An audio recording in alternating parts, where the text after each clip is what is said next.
Saudari-saudara yang terkasih, berkah dalam. Kembali kita berjumpa dalam ziarah virtual dalam rangka merenungkan sengsara Tuhan.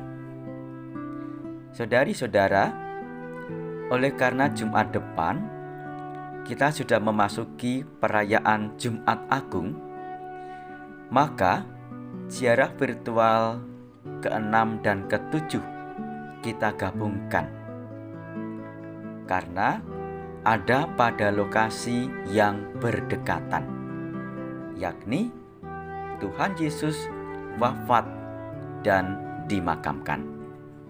Kita persiapkan diri kita masuk dalam doa.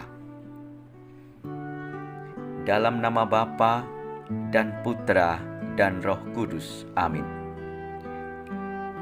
Tuhan Yesus Kristus, kami berkumpul kembali secara virtual untuk merenungkan jalan salib-Mu dari rumah Pilatus sampai ke puncak Golgota.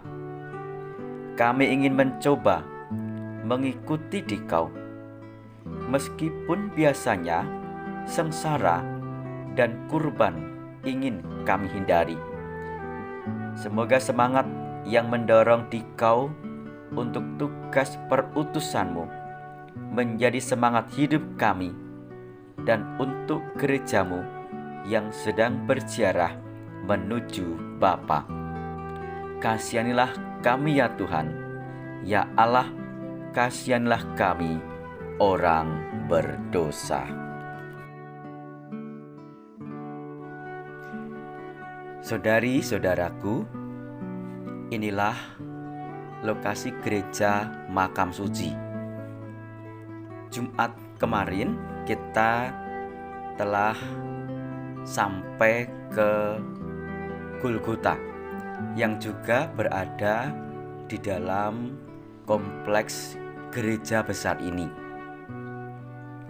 Di dalam gereja besar inilah peristiwa penyaliban Tuhan Yesus terjadi. Di tempat ini pula jenazah Tuhan Yesus diturunkan dari salib dan dikafani. Saudari-saudara, ini adalah batu tempat jenazah Tuhan Yesus dibaringkan untuk dikafani.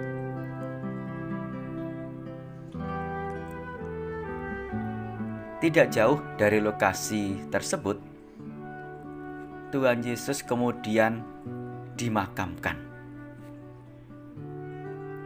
Nah, Anda bisa melihat itulah makam Tuhan Yesus yang tentu sudah tidak berbentuk makam seperti dulu karena sudah dibangun sedemikian rupa. Jika saudari-saudara suatu saat berkesempatan berziarah ke tempat ini, suasana saat masuk ke tempat ini sungguh merupakan suasana yang penuh keheningan, penuh kekusukan, sekaligus ada rasa haru dan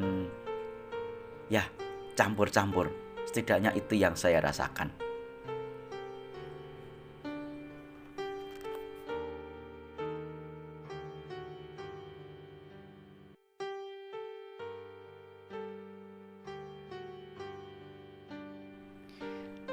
Saudari-saudari yang terkasih, kali ini saya akan dibantu oleh Romo Theo.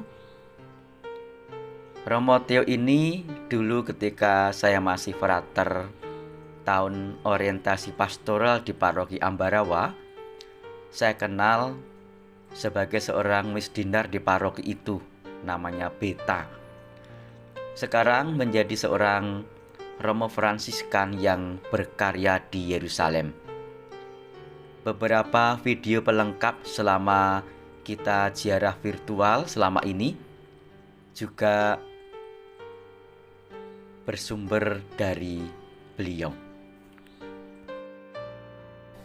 Ini penggambaran lokasi makam Yesus dan Bukit Golgota kira-kira pada tahun 33 Masehi. Pada waktu itu, lokasinya ada di luar tembok kota Yerusalem, sebagaimana digambarkan oleh penginjil. Penginjil Yohanes mengisahkan bahwa di dekat tempat di mana Yesus disalibkan ada suatu taman, dan di dalam taman itu ada suatu kubur baru yang di dalamnya belum pernah dimakamkan seseorang. Makam itu adalah sebuah kubur yang digali dalam bukit batu. Pada tahun 132 Masehi, Kaisar Romawi Hadrianus menjadikan Yerusalem sebagai kota Romawi bernama Aelia Capitolina. Pada masa itu, lokasi Golgota dan makam Yesus dijadikan tempat penyembahan berhala Romawi Yunani dengan meletakkan patung-patung Venus Aphrodite di atas bekas makam Yesus dan di bukit Golgota. Maksud Kaisar Hadrianus melakukan ini adalah untuk menghapuskan ingatan akan orang-orang Yahudi dan Kristiani dari kota Yerusalem.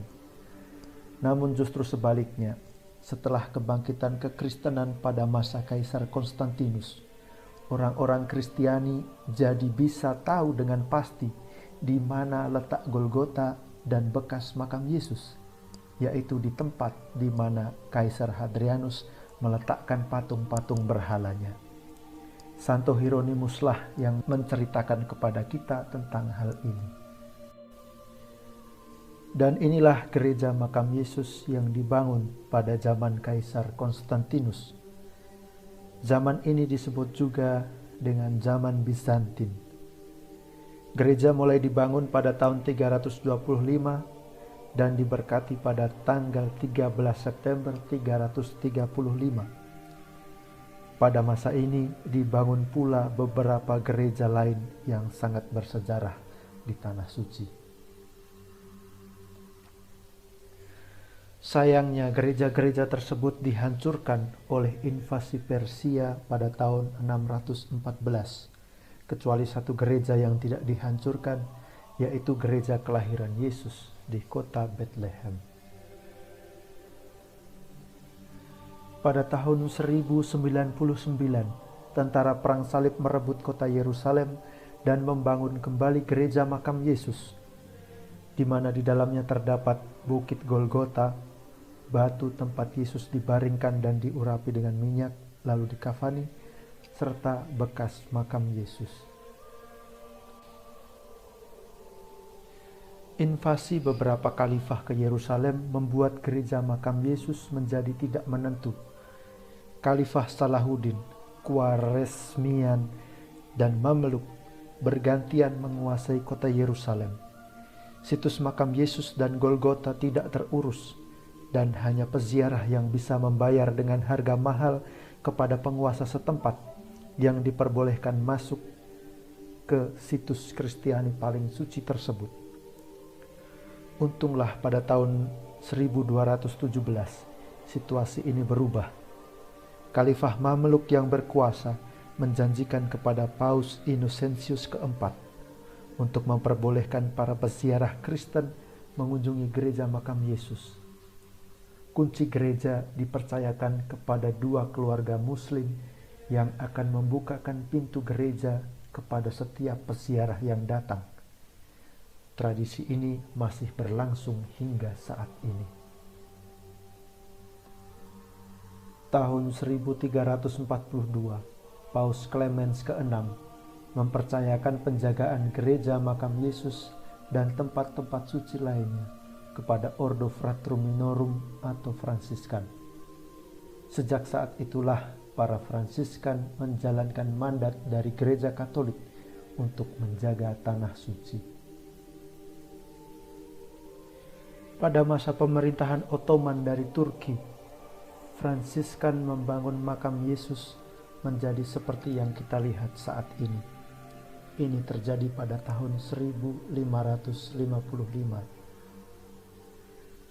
Saat ini gereja makam Yesus dijaga oleh 5 denominasi Kristen, yaitu Ortodoks Yunani, Armenia, Koptik, Ethiopia, serta Katolik Latin.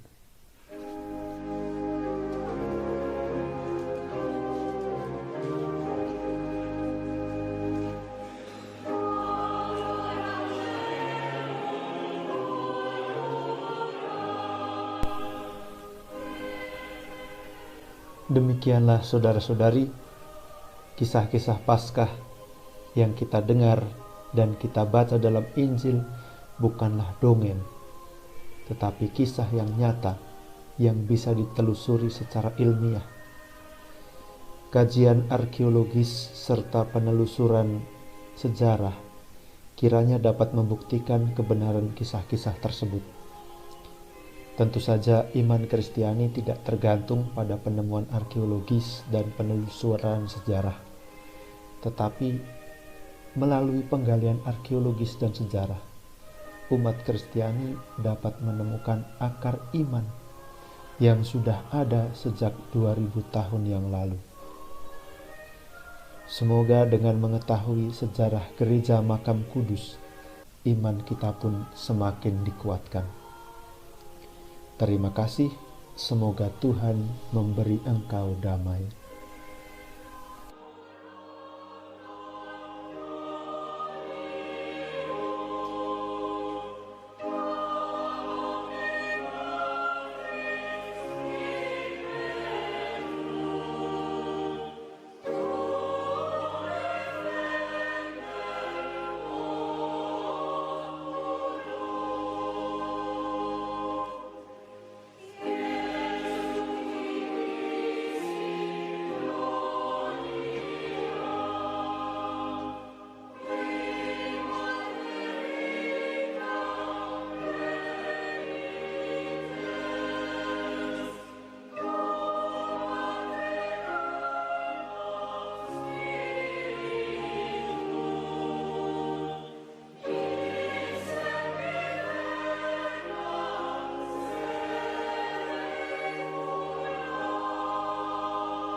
Demikian, saudari-saudara yang terkasih, rangkaian ziarah virtual dan permenungan sengsara Tuhan kita Yesus Kristus.